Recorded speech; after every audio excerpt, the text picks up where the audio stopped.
Hello, this is Mark with Custom Desktop Solutions. I'd like to take a few minutes and go over some of the new features we've built into the latest version of iDispatcher. To start with, we have made the passwords invisible.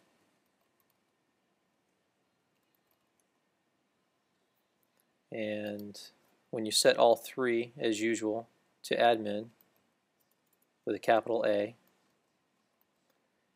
you can choose to avoid the login process. That is, you don't have to log in and out or have a password to open the program or the app.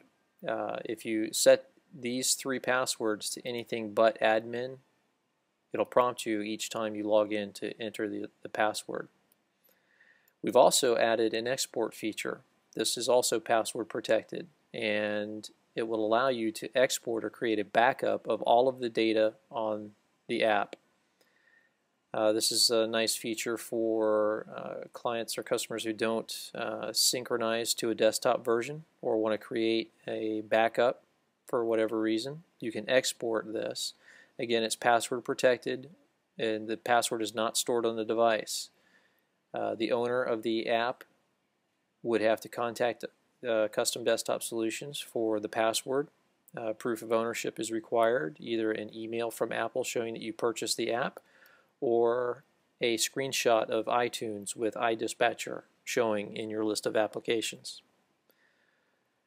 So for now, we'll just go ahead and log in with the set password. It's been saved, okay.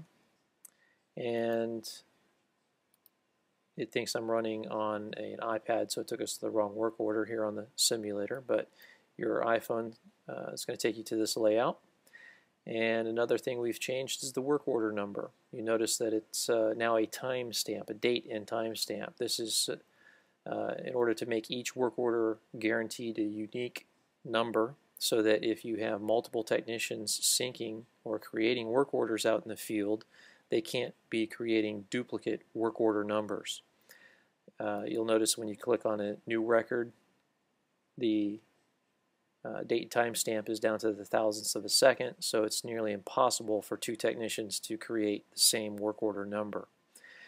If you're syncing with our desktop dispatcher, any work order numbers you create on the desktop dispatcher will come through as a standard 4-digit number. We've also added the ability to print using the AirPrint feature built into the iOS operating system.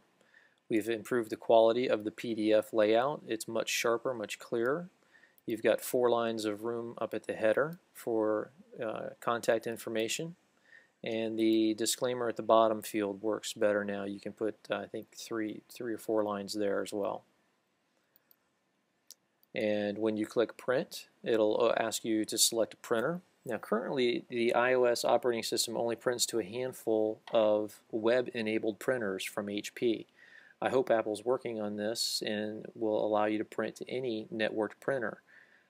But the print feature works great with other printing apps that are on the market. I suggest you look into Print and Share. It's a great app and it'll allow you to print to any networked printer from this print button. Of course, you can always email a PDF to the customer from here as well. And that's about it. I think the rest of the features are pretty much the same as the current version. And I thank you for your patronage and look forward to greater things to come in the future.